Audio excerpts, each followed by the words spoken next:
Buenas noches, esto es Zona Franca y yo soy Daniel Pacheco. Hoy seguimos con nuestra serie sobre el Bicentenario. A propósito del Bicentenario, ayer se celebraron los 200 años de la batalla más grande de toda la gesta independentista, la batalla del Pantano de Vargas. Y estuvimos en la celebración en el municipio de Paipa, en Boyacá, hablando con personajes de todo tipo que 200 años después están haciendo caminatas, historia, investigación, también política.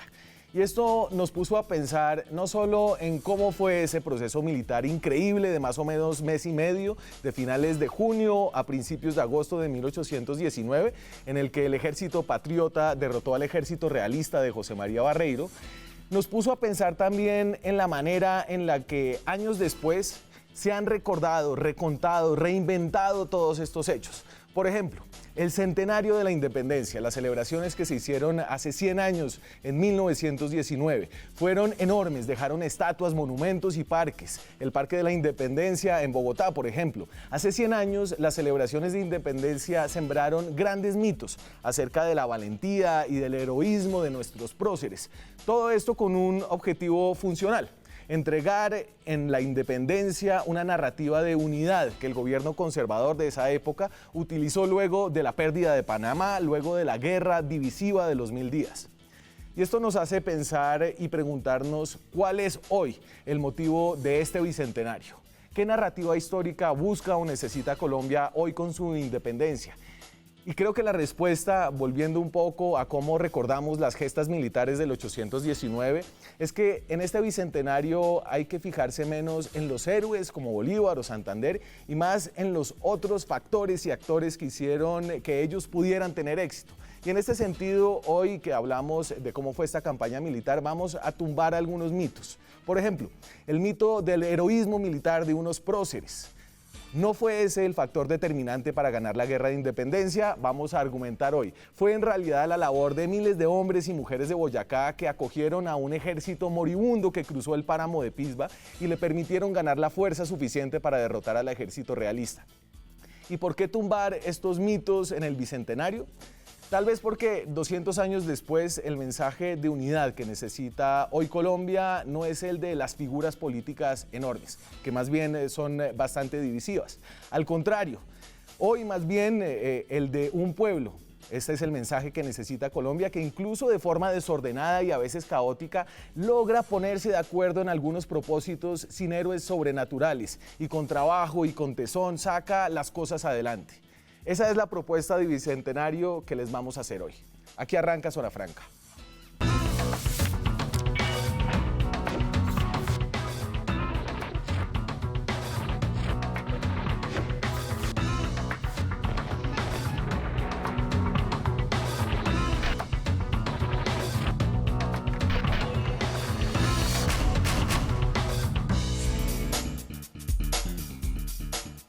Y esta noche en nuestra serie de programas sobre el Bicentenario tenemos una propuesta distinta. Hoy tenemos clase, más o menos.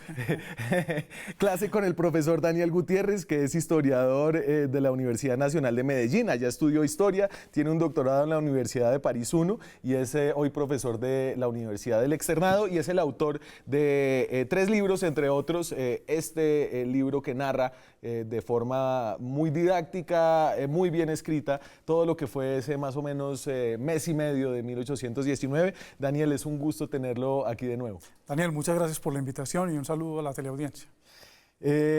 También tenemos hoy un bonus, tenemos una nota que hicimos ayer durante las celebraciones en el Pantano de Vargas, con mucho color en este bicentenario, buscando el sabor de este bicentenario 200 años después. Hablemos de la batalla militar. Y ¿por qué es chévere? ¿Usted por qué se metió como en el rollo de la estrategia, del día a día, del momento a momento de este periodo, Daniel? Pues Daniel, yo lo que descubrí hablando con conocidos, con amigos, con gente que me encontraba en la calle, cuando iba a algún pueblo en Boyacá, lo que me di cuenta es que la gente en Colombia, independientemente de su nivel sociocultural, de los estudios que haya realizado, tienen una gran ignorancia con respecto a la campaña. Y entonces me parecía importante que en este año de Bicentenario, que suscita el interés de la gente, hubiera un libro que contara de manera muy didáctica, de manera muy ágil, con un lenguaje muy sencillo y dirigido a un público, al público más amplio que se pudiera aspirar, que contara precisamente qué había sucedido y por qué esos hechos nos interpelan y por qué esa campaña sigue siendo importante para nosotros. Y nos interpelan de formas distintas de 200 años después, a diferencia de cómo fue hace 100 años, que era como la construcción de estos héroes sobrenaturales.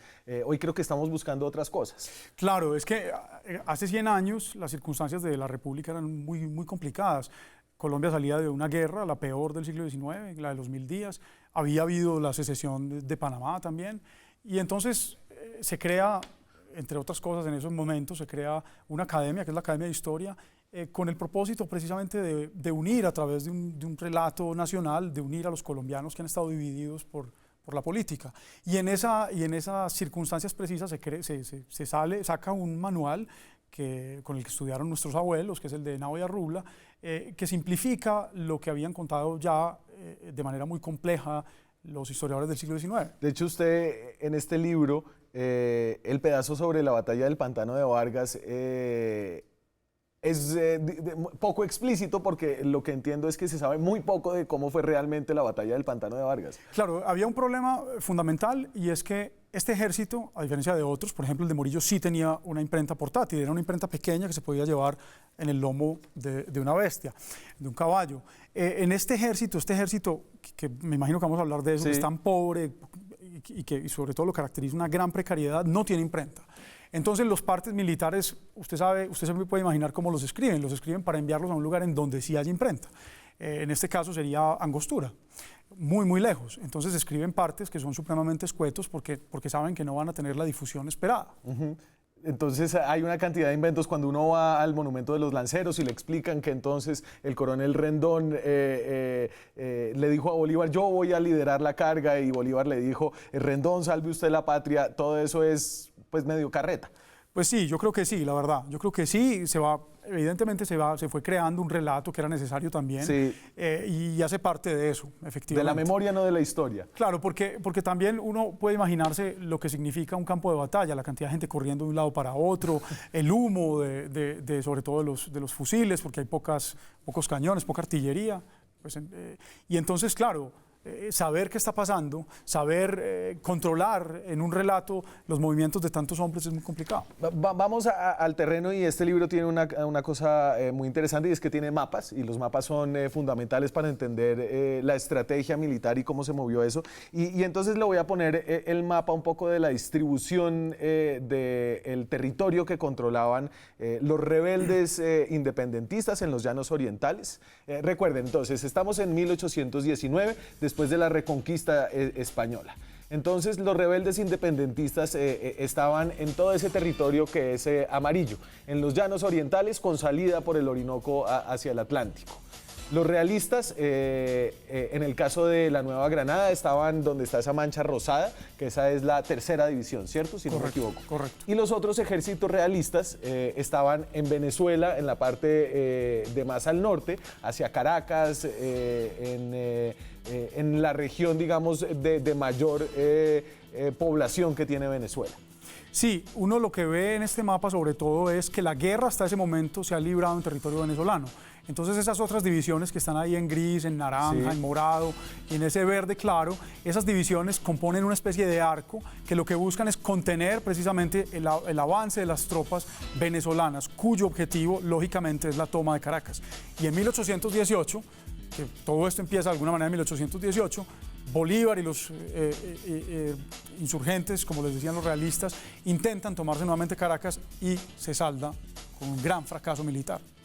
Y entonces ahí viene el punto de quiebre después del Congreso de Angostura del 19, y es cuando deciden, Santander tiene un ejército de neogranadinos, digamos, y lo une con el ejército de Bolívar, y ahí es donde toman una decisión estratégica fundamental, que es dejar de irse hacia Venezuela y venirse para Colombia. Esa es la idea de la campaña, y lo deciden además en el peor momento del año para emprender una campaña. Entonces aprovechan también esa dificultad que hace suponer a los realistas que esa invasión no se va a producir en ese momento. ¿Y por qué? Porque está lloviendo permanentemente, entonces el ascenso a la cordillera es muchísimo más difícil en esos momentos de lluvia. ¿Y cómo son los llanos cuando llueven? Los llanos del Casanare, por ejemplo. Entonces además los llanos se inundan, entonces ya es un problema atravesar los llanos, pero además de eso uno se puede imaginar lo que es ascender por la cordillera en medio del barro, y el páramo en invierno, pues claro, mucho más frío, mucho más difícil atravesarlo, ¿no? Entonces un protagonista de la campaña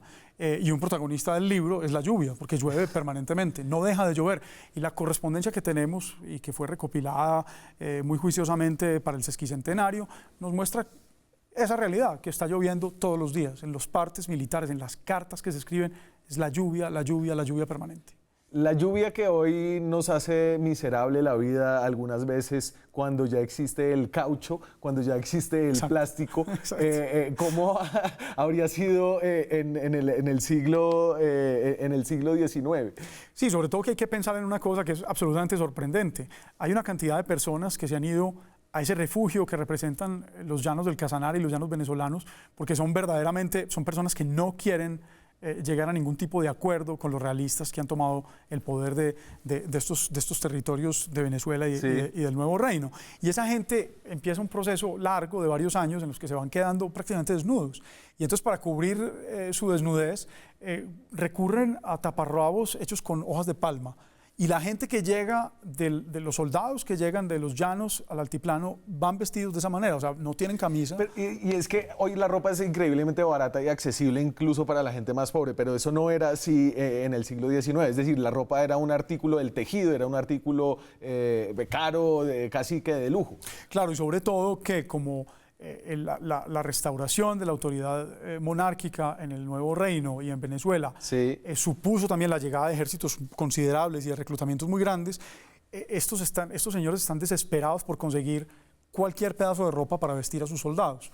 Entonces, una de las dificultades que va a tener la expedición al llegar ya al altiplano es conseguir ropa. Y entonces, espérese, ¿cómo están los ejércitos antes de que empiece el ascenso de las tropas independentistas al altiplano? Y yo aquí hago una comparación, sacando algunos datos que usted riega en este libro, para poner frente a los dos ejércitos que se van a enfrentar durante este mes y medio. Y entonces ahí tienen el Ejército Libertador, que está obviamente comandado por el libertador Simón Bolívar, que tiene en ese momento 36 años. Creo que cumple 36 en el camino, ¿cierto? Sí, por estos días estaba cumpliendo años. Correcto. Y entonces los números dicen que tenía más o menos 2.100 hombres de infantería, es decir, hombres a pie, 400 de caballería y había 200 en la Legión Británica, que creo que son importantes y ahorita los mencionamos, y se iban a enfrentar a un ejército que estaba comandado de la tercera división, la que estaba sobre la cordillera colombiana, comandada por un coronel, no era un general, José María Barreiro, que tenía 26 años, tenía 1.500 hombres de infantería, 350 de caballería, y era un ejército más pequeño, un ejército sin embargo regular. Entonces aquí uno pone números, pero los números mienten un poquito, porque usted hablaba entonces de soldados desnudos.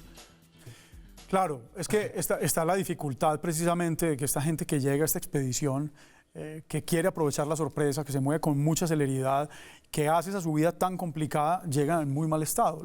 El ascenso es tan difícil que los soldados van tirando sus fusiles y los van dejando tirados por el páramo, de manera que después de que llegan a Socha, Corrales, tienen que enviar, los jefes del ejército, la alta oficialidad tiene que enviar campesinos que vayan buscando esas armas que quedaron regadas por el camino. La pólvora llega mojada, Daniel, porque ha estado lloviendo todo el tiempo y los cartuchos son de papel, entonces tienen que secar la pólvora y volver a hacer los cartuchos, por ejemplo. Yo voy a leer aquí un pedacito del libro que tiene una anécdota que es fantástica y que ayuda a entender un poco la pobreza de este ejército, que era obviamente pobreza en la infantería, en sus hombres de menor rango, pero también en los oficiales. El 18 de junio la expedición llegó a Pore, lugar en el que descansó 4 días. Notando Bolívar que uno de los coroneles extranjeros se ponía la vieja casaca de su uniforme sin camisa, ordenó a su mayordomo que le diera una de las suyas. A lo que el mayordomo respondió: ¿cuál? Usted no tiene más que 2, la puesta y otra que la están lavando. Bolívar solo tenía 2 Ese era el jefe del ejército. Y era el jefe del ejército. Exactamente. Eso habla de las dificultades precisamente del ejército que hizo el ascenso de la cordillera. Y el ejército realista estaba en mejores condiciones, ciertamente. Para empezar, no habían tenido que hacer esa larga marcha, pero también habían tenido muchos problemas porque el esfuerzo de la guerra, sobre todo en Venezuela, pero el esfuerzo constante de reclutar gente, de uniformarlos, de curar a los soldados, etcétera, había llevado la situación de las finanzas del virreinato a un punto muy peligroso. Y había influido sobre la percepción que tenía la población neogranadina de este ejército. Es decir, no los querían para nada al ejército realista. Sí, hay un cansancio, indiscutiblemente hay un cansancio muy grande, sobre todo en las provincias que tuvieron que hacer el mayor esfuerzo. Por ejemplo, Tunja es una provincia que está en el camino hacia Venezuela y entonces, claro, como hay que estar llevando permanentemente hombres, tropas, alimentos, insumos, etcétera, pues es una provincia que vive muy duramente la guerra, entonces hay mucho cansancio. Esa es una parte de la explicación. Juanse, dame la primera parte de la cronología aquí para ubicarnos un poquito en el tiempo. De la cronología que empieza cuando salen, yo la empiezo aquí el 25 de mayo, que es la unión de las tropas venezolanas de Bolívar y las neogranadinas de Santander. Ahí se unen en mayo en Los Llanos y se vienen para Colombia. Cruzan el río Arauca. Y tienen los primeros combates en Paya, los primeros combates grandes en Paya, y ahí las tropas, eso es abajo de la cordillera, ¿cierto? Correcto. Ahí las tropas de Barreiro... Ya empiezan a subir, ya Paya es subiendo. Paya es subiendo. Sí, ya subiendo. Luego el 27 de junio es el ascenso al páramo de Pisba y usted lo describe citando a alguien, a un ejército reducido a un esqueleto, porque dejan todo tirado en el páramo. Y yo lo pongo aquí con del 7 al 7 de agosto, hay lo que usted llama un golpe eléctrico que causa el ejército patriota en los pueblos boyacenses que lo reforzaron con hombres y pertrechos. Y ese aspecto es clave. Sí, ese es un aspecto absolutamente fundamental. Como usted lo ha dicho, llega un ejército en pésimas condiciones, no está en absoluto preparado para combatir. Se les mueren como 100 cruzando el páramo. Se muere mucha gente llega muy enferma, hay gente que está llegando días después de que llega la vanguardia. Entonces toda esta gente se tiene que reponer, hay que crear hospitales. En un momento piensan en los llaneros venezolanos, dicen... En devolverse. Esto no, devolvámonos o abortemos esta misión. Claro, y ahí se produce una cosa increíble, y es una llegada masiva de gente, de mujeres que se privan de sus enaguas, de sus faldas para hacerles camisas a los soldados, gente que envía a sus hijos con caballos para que les entreguen cobijas, porque esta gente duerme al aire libre, no hay tiendas de campaña, está lloviendo, no tienen con qué mudarse la ropa después de que llueve, no tienen ni siquiera las cobijas, pero entonces toda esta gente empieza a entregar lo poco que tiene, y cuando Bolívar decreta una ley marcial, se prestan también para entrar al ejército. Es decir, ¿usted cree que de lo que sabemos habría sido posible la gesta independentista sin la gente de Boyacá, es decir, sin el apoyo de la gente de Boyacá? De ninguna manera. A mí me parece que el hecho capital de la campaña es precisamente ese, que sin el apoyo multitudinario de los hombres del altiplano, de los hombres y mujeres del altiplano, la campaña no hubiera sido una campaña exitosa. Porque además les van poniendo hombres mientras los van perdiendo, en cambio los españoles no tienen cómo reponer a sus hombres. Exactamente, y empiezan los españoles a buscar recursos precisamente para alimentar a sus hombres, o necesitan caballos para reponer los que han muerto en combate o los que están cansados, y el pueblo se resiste, opone una especie de inercia, mientras que los revolucionarios cuentan con el apoyo decidido de los hombres. Y fuera de eso, las noticias que son tan importantes, Daniel, es decir, ¿dónde está el otro ejército? ¿Se está moviendo o no se está moviendo? Entonces ahí hay un papel fundamental de los espías, de los informantes, que están claramente del lado de los revolucionarios. Claro, el coronel Barreiro, usted cuenta, él le escribe al virrey Sámano a Bogotá y le va mandando partes de guerra, creo que se interrumpen en algún momento, el tipo ya está vuelto nada, enfermo y deja de escribir, pero en uno de esos partes se queja de que a él no le cuentan nada, de que la gente de los pueblos le oculta toda la información, de que el ejército patriota avanza y él nunca se entera de cómo se van copando esas posiciones. Exacto, y en un momento decisivo necesita enviar urgentemente información al virrey Sámano, porque ya está ya ha tomado la posición más ventajosa el Ejército Patriota y no hay quien lleve la comunicación. Entonces tienen que hacer un pago muy grande a alguien que se preste para hacer esa travesía porque está infestada de patriotas que no van a permitir la llegada de comunicaciones. Todo eso es fundamental para entender el triunfo patriota. Una cosa muy interesante que se hace en esta mirada sobre la gesta independentista es un análisis cuidadoso del contrincante, de cuáles son sus motivaciones, de cuáles son las decisiones que toma y de cuáles son los retos que tiene el coronel José María Barreiro, y de eso hablamos cuando regresemos. Seguimos en Zona Franca, hoy tenemos un programa especial en esta serie sobre el Bicentenario con una nota de lo que pasó ayer, en los 200 años de la celebración de la batalla más grande de la gesta independentista, la batalla del Pantano de Vargas. Ahí estuvimos y esto es lo que nos encontramos, de la sensación de cómo se quiere recordar este Bicentenario en Colombia. Esto es Zona Franca de Bicentenario.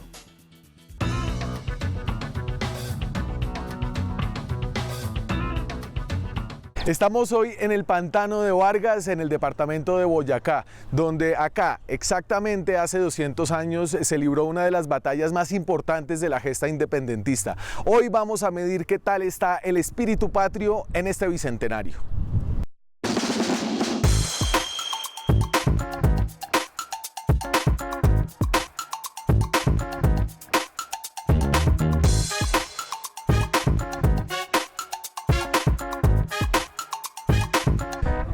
El 25 de julio es una fecha que pasa un poquito de agache en la narrativa independentista. Obviamente está el 20 de julio, está el 7 de agosto, pero ¿por qué la batalla del Pantano de Vargas es importante? Porque hay un monumento tan grande para recordar. Aquí se da la confrontación más importante. El Libertador en un momento vio perdida la batalla e invocó a la Virgen de los Tiestecitos.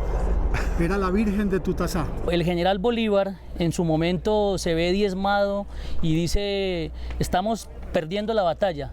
Rondón en su momento le dice, un momento mi general, déjeme participar que yo todavía no he dado lo mío. Déjeme entrar en escena, como dirían en los términos aquí de televisión. Y Bolívar muy hábilmente, inmediatamente lo asciende y le dice, coronel, salve usted la patria de una. Ahí de una lo asciende de rango. Y él, con su pecho henchido de orgullo, al escuchar ese coronel, salve usted la patria, pues le dice a sus valientes lanceros, los valientes síganme, que en este momento triunfamos, triunfamos. Los que estén dispuestos a enfrentarse a este momento van a pasar a la historia como los 14 lanceros que vemos representados en este monumento. Esta batalla tuvo muchos muertos. Esa batalla tuvo muchos muertos. Fue la que más muertos tuvo de toda la... ¿Qué son? ¿700 más o menos se cree? Aproximadamente son 300 a 350 por cada bando. Por cada bando. Aproximadamente. Fue una batalla realmente muy pareja. Todo el tiempo. Ninguno de los partes, ni de los independentistas, ni de los realistas, pues realmente da como una victoria definitiva, pero sí hay una cosa que es indudable y es que le permitió a Bolívar y al ejército abrirse paso y el camino a Tunja, que finalmente era lo que ellos querían, era dejar cortado pues al comandante realista, que siempre le va muy mal después de esta batalla.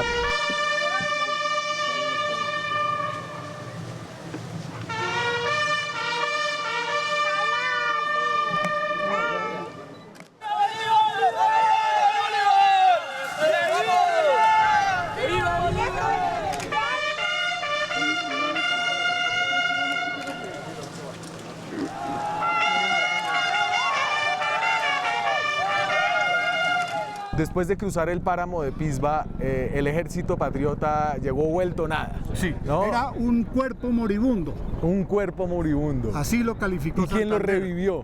¿Y quién lo revive? El pueblo de Socha en su generosidad, como tantos pueblos de Boyacá, que acogieron al ejército, que los curaron, que los alimentaron y que se enfilaron también ellos mismos para el ejército. Ninguna imagen de hace 200 años es de hace 200 años. Todas se las inventaron 80 años después. Entonces pínteme la imagen de... Ninguna de esas imágenes que vimos fueron construcciones posteriores. Sí, muchos con años todos después. los tipos uniformados, con con sombrero, con los caballos y con todas esas cosas. ¿Cómo era o cómo se piensa? Bolívar andaba más en mula que a caballo, pero en las estatuas está a caballo. ¿Y el ejército cómo era? Su vida diaria. No, pues esta gente la van reclutando y en 30 días es soldado. Y así de simple, y es que toca irse con la familia y van las mujeres ahí detrás de ellos. Hábleme, y esta historia sirve para hablar un poco de las condiciones alrededor de la guerra. ¿Cómo eran esas condiciones? Pésimas. O sea, llovió toda la campaña, se quejan en todas las partes de la lluvia. Y los tipos no tenían como dos mudas, no tenían impermeables. No. Y a veces ni una. Son estas canciones de parte y de nosotros.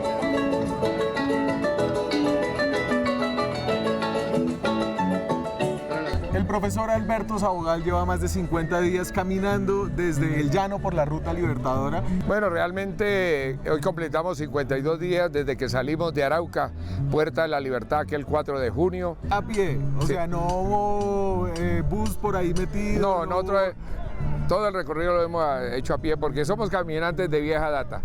Para uno es una deshonra aprovechar un carro. Cuando va caminando por ahí se mete en el cuento de que por ahí mismo hace 200 años pasaba un ejército de colombianos y venezolanos. Claro, nosotros recordamos eso, pues no queremos imitarlo, eso es difícil. El que diga que yo quiero imitar a Bolívar, a Santander, a Juan José Rondón, esos caminantes, no, eso es difícil.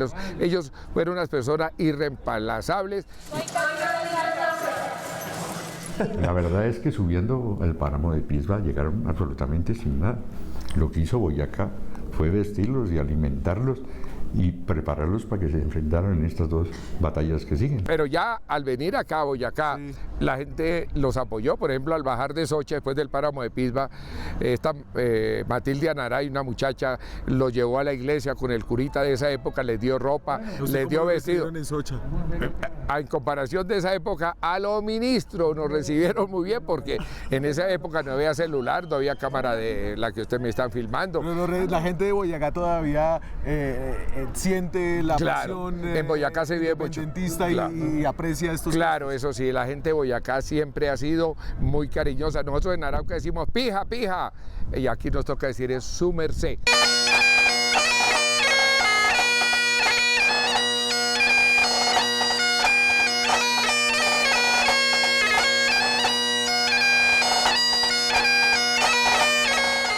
Abel, entonces este salón cuenta la historia del coronel Rooke de la Legión Británica. Sí, es miembro de la Legión Británica que se llama después Batallón Albión, le ponen, y él es el comandante de los 100 que pudieron atravesar el páramo de Pisba. Fue de los que más les costó a los ingleses subir el páramo y a los llaneros. Y que eran muy buenos para la guerra, los británicos. Sí, eran, digamos, ya estaban adiestrados y eran voluntarios. Eran de varios países, no solo eran británicos. En una silla como esta se dice que al coronel Rooke le amputaron su brazo. ¿Y cómo es la historia entonces? La historia es que en la batalla a Rooke le dan un balazo en el codo y le destruyen el brazo. Y lo encuentra un padre Gallo por la noche, oye unos bramidos en la oscura noche, después de la lluviosa tarde, hubo una muy oscura noche y oyen unos bramidos detrás de unos matorrales y encuentran al oficial inglés y dice que pálido como una estatua de mármol blanco por la sangre que había perdido, y lo traen aquí y hacen la amputación. Sobra recordar que en esa época no había anestesia. No, el ron, que les gustaba bastante a los ingleses, era la anestesia. Y hay una escena muy recordada luego de que le amputan el brazo, sí, que tal vez usted puede escenificar mejor que yo. Pues dicen que no se inmutó mientras le hicieron la cirugía. En esos tiempos el mejor cirujano era el que hacía la cirugía más rápido, en 5 segundos lo amputa, y antes él se levanta con el brazo en la mano, se levanta en un escaño parecido a este. Ajá. Se levanta y levanta el brazo amputado y dice viva la patria, y el inglés, que era irlandés, como te digo, le pregunta ¿cuál patria? Inglaterra, sí, Foley. Le pregunta ¿cuál patria? ¿Irlanda o Inglaterra? Dice no, aquella que me va a dar sepultura. Que terminó siendo esta, porque el señor se murió porque se le engangrenó. Uno no solo es de donde nace, sino donde muere también.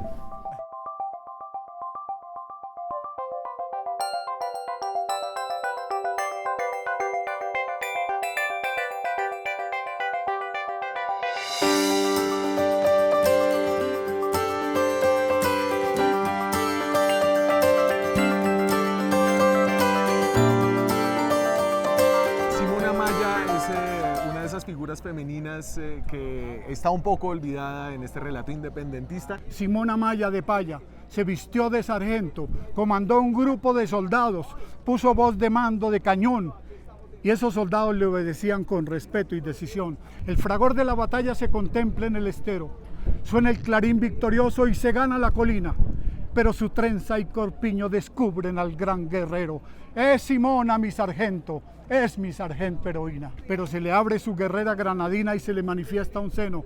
Allí descubrieron que era una mujer la que los comandaba. Y los soldados, en vez de acomplejarse, lucharon con mucha más fiereza. ¿Quién cocinaba? Pues las mujeres que van con ellos, pues mujeres. Y los atienden también, y los curan, y los consienten. Y a veces también hacen labores de inteligencia, como la pola. Ajá. Y después las fusilan, y esas cosas.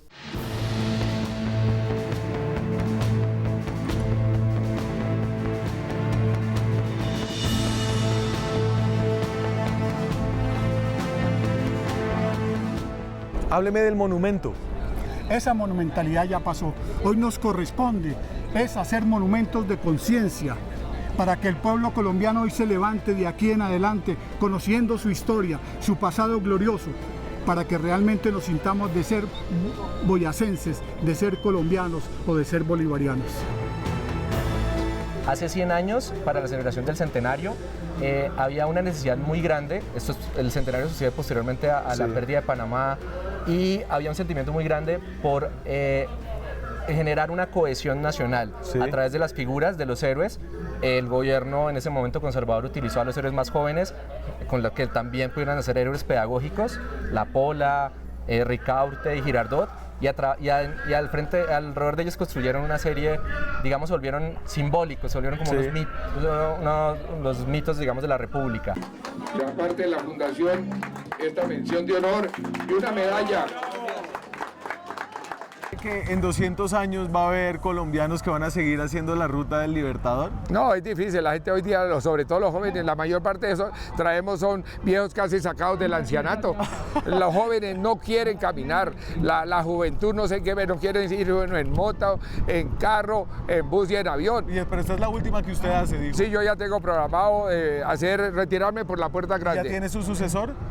No lo he encontrado, sinceramente. Hoy debemos hacer justicia en la historia, con esos lugares olvidados, donde no hay corriente eléctrica, donde no hay gas natural, donde no hay puentes, no hay carreteables y las mujeres parturientas todavía se mueren intentando salir a la civilización. Yo creo que esos son los monumentos que tiene que dejar este bicentenario.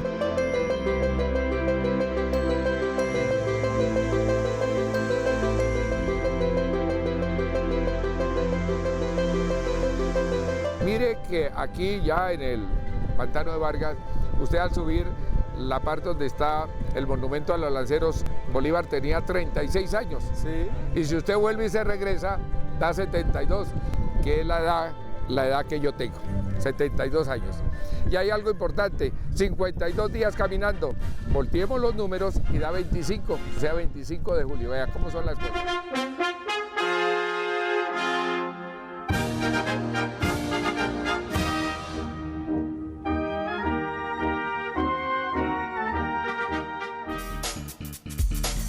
Seguimos en Zona Franca. Esta noche hablamos del Bicentenario en nuestra serie sobre los 200 años de la independencia.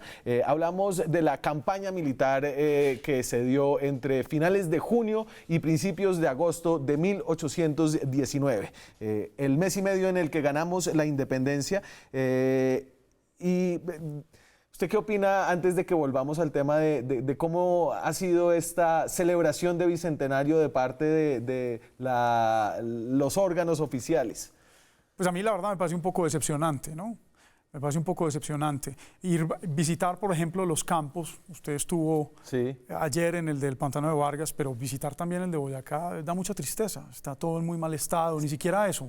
Pequeño, ¿no? Es que uno se siente una nación chiquita. Sí, sí. De acuerdo, hubieran podido aprovechar esta magnífica ocasión para entregar una museografía interesante que le muestre al ciudadano qué pasó ahí, cuántos hombres había, dónde estaban los ejércitos, cuáles fueron las consecuencias. En fin, no hay nada de eso. La gente va, se toma una foto con el puente y tiene que devolverse porque no hay mucho más que hacer.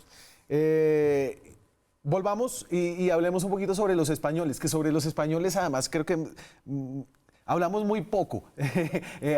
Cuando estamos pensando en la independencia del Reino de España, nos detenemos muy poco a hablar de los españoles. Y una de las cosas que más me sorprendió del trabajo que usted hace es que en realidad este no era un enfrentamiento entre ejércitos de neogranadinos y venezolanos contra españoles, ¿no? Y ahí es como se me cayeron todos los mitos de los buenos colombianos contra los malos españoles. Completamente cierto. Las tropas que combatieron en esta campaña y en general en los años siguientes y en los años anteriores eran tropas esencialmente criollas de lado y lado. Y el sistema de reclutamiento había impuesto una lógica muy curiosa. Como se temían tanto las deserciones, los venezolanos reclutados por los realistas venían a combatir al Nuevo Reino y los neogranadinos reclutados iban a combatir a Venezuela. ¿Y por qué no había españoles? ¿Por qué fue tan eficiente la reconquista de Pablo Morillo y después tan ineficiente la defensa de esa reconquista? Pues en realidad los 10.000 hombres que llegan con Pablo Morillo paran primero, la expedición para primero en Venezuela, porque en Venezuela ha habido un triunfo de los realistas, pero un triunfo que obedece sobre todo a fuerzas populares que se han ido creando sobre la marcha. Y hay una serie de abusos por parte de esos realistas vencedores que hay que meter en cintura. Entonces lo que llega a hacer Morillo en Venezuela es muy distinto a lo que viene a hacer posteriormente acá. Allá hay que disciplinar a los triunfadores que son realistas, pero que son realistas venezolanos, mulatos venezolanos sobre todo. Y Morillo entonces lo que hace es dejar una buena parte de su ejército en Venezuela y traerse a los venezolanos para acá, que tenían una pésima fama. Y eso le empieza usted a explicar también por qué ese ejército va a ganarse esa reputación horrible que va a tener en el Nuevo Reino. Y posteriormente el sitio de Cartagena es muy costoso también en vidas, porque hay mosquitos y calor y Cartagena disentería. está bien diseñada para ser defendida. Entonces el sitio son más de 100 días, entonces hay una mortandad importante y estamos hablando de 3 años después, entonces siguen las muertes, etcétera, y los reclutas nuevos son reclutas locales. Entonces esta es una guerra entre criollos, realmente entre americanos, al menos liderados por españoles. Los españoles, y Juan, se dame el mapa de posiciones, el que recortamos ahorita, el de las posiciones para que podamos entender qué estaba pensando el ejército de José María Barreiro al tener que defender a Santa Fe de Bogotá. Bogotá está abajo en el cuadrado que tal vez ven más hacia la parte inferior izquierda de su pantalla, y estas líneas verdes son los posibles caminos por los que podrían subir las tropas independentistas desde los llanos orientales. Entonces él, que ya está en una posición defensiva porque trató de ir a acabarlos y no le fue bien, tiene que dispersar a todos sus hombres a lo largo de estas posibles entradas porque él no sabe por dónde le van a llegar. Y esta es como uno de los factores que más debilita un poco su posición estratégica. Completamente cierto, porque así como hablamos ahorita del protagonismo de la lluvia, del mal tiempo, el otro protagonista de la campaña es la altimetría. Fíjese usted lo imponente que es la cordillera oriental. En rojo están los páramos. Entonces, claro, pasar por los páramos es muy complicado. El ejército no podía, digamos, atravesar Chingaza para caerle por detrás a Santa Fe. Era muy difícil. O atravesar el Cocuy. Sí. Eran situaciones eran rutas demasiado complicadas. La más fácil era la del Valle de Tensa, que es por donde además se planea hacer una carretera decente algún día para ir al llano, etc. Ajá. Entonces por ahí es donde lógicamente debían esperarlos, y por ahí entonces era uno de los caminos probables. Pero entonces Barreiro tenía que dejar como regado su ejército, puchitos de su ejército en cada una de las entradas para que no lo sorprendiera el ejército patriota. Incluso después de que llega la expedición ya por Socha, por Corrales, rumbo a Paipa, Barreiro no sabe si va a llegar otro contingente por otro lado, entonces tiene que dejar gente, por ejemplo, en el Valle de Tensa. Y súmele a eso que en el año 19 hay un surgimiento de guerrillas patriotas. Entonces usted tiene guerrillas no solamente en la provincia de Tunja, sino también en el Socorro. Entonces también tiene que tener tropas allí. Y esa dispersión es muy importante también para entender el éxito patriota. Claro, y el hecho de que existan esas guerrillas es de nuevo, y ahora que estamos como inventándonos nosotros una narrativa del Bicentenario que tiene que ver con más que los patriotas y los grandes héroes, con la gente que estaba ahí, estas guerrillas juegan un papel fundamental también en explicar por qué se dio esto en el 19. Claro, y además es que esas guerrillas están en contacto con la gente que está en el Casanare antes de la expedición y le están dando noticias de cuánta gente hay, en qué condiciones se encuentra la tercera división, pero sobre todo del estado de ánimo de la población en general. O sea que Santander y sus hombres saben perfectamente que son esperados y que van a ser recibidos con los brazos abiertos. Claro, porque yo en algún momento pensé, ¿por qué Barreiro no se echa para atrás y se va para Bogotá y defiende Bogotá con todos los ejércitos juntos ahí? Pero eso implicaría dejarle a los patriotas todo el territorio de Boyacá y el norte de Cundinamarca, lo que los haría muy fuertes. Lo que los haría muy fuertes y además lo que cortaría las comunicaciones con Venezuela. Es decir, el ejército español, el ejército realista, quedaría cortado, quedaría en una parte en Venezuela y la otra parte en Santa Fe. ¿Usted cree que una mejor táctica militar de parte de los españoles habría permitido defender o repeler a este ejército independentista? Yo creo que en parte el desconcierto que se apodera de los realistas, la fuga de las autoridades de buena parte de las ciudades y de las villas de la Nueva Granada, lo que muestra es que ellos ya eran conscientes de la impopularidad del régimen y ellos sabían de alguna manera que la situación no daba para más. Pero claro, la caída del régimen no se explica sin una jugada tan osada como esta expedición que llega a dar el empujón definitivo.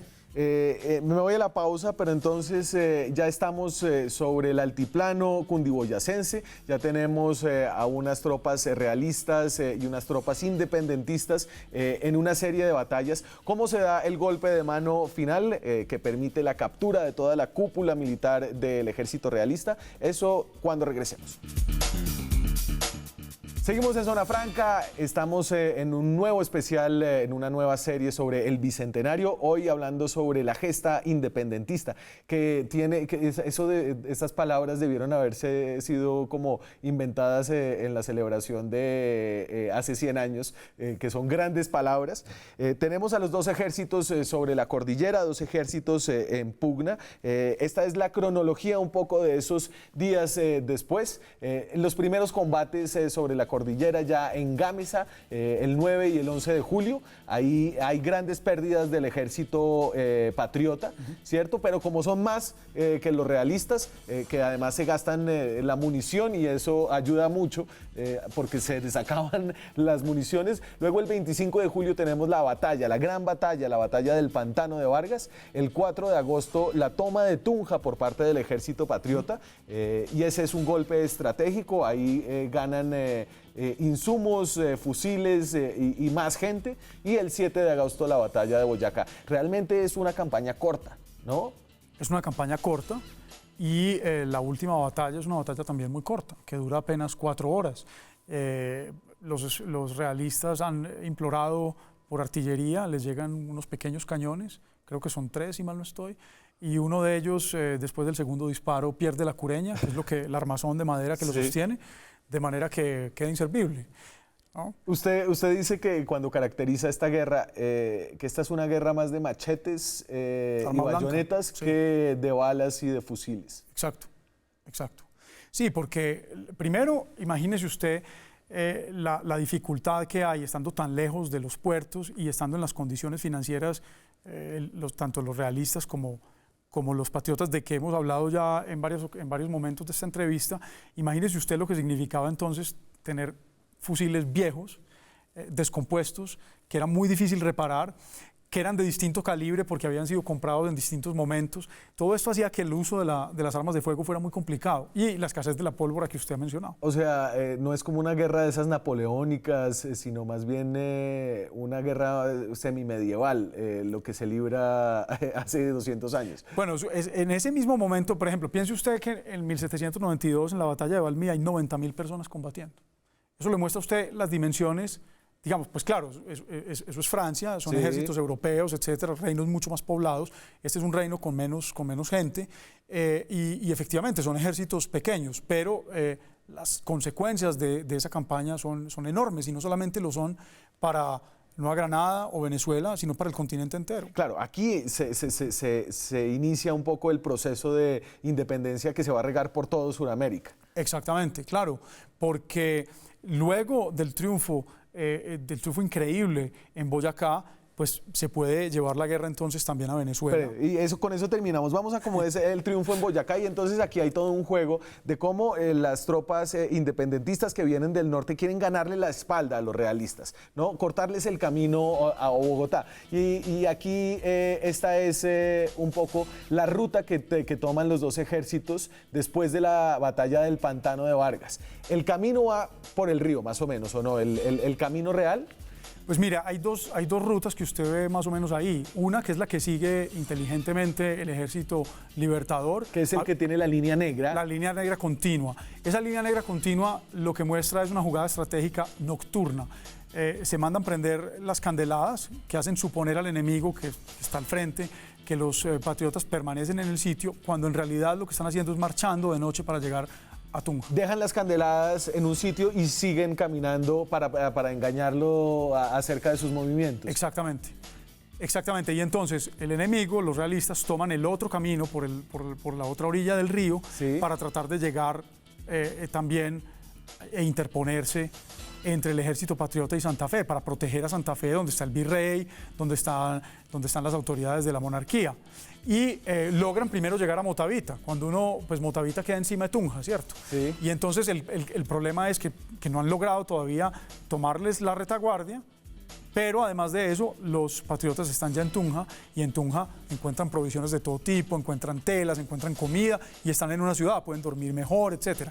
Y al otro día es que se juega lo de la batalla. Están estos hombres realistas, están en Motavita, saben que tienen que tomar unos caminos muy difíciles, sí, no son los caminos más cómodos, para tomarles la espalda nuevamente, ganarles la espalda nuevamente a los patriotas, pero los patriotas cuentan con espías muy eficaces que les anuncian sus movimientos y que pueden tomar además y los patriotas pueden tomar además las mejores vías que les permiten entonces esperarlos cómodamente en una pequeña casa de postas, es decir, una casa donde descansaban las personas que trabajaban en el correo y que hacían la ruta precisamente entre Y entonces los interceptan en el puente de Boyacá y ahí se da la última escaramuza, porque casi que ni siquiera es una batalla, donde capturan a toda la cúpula del ejército español.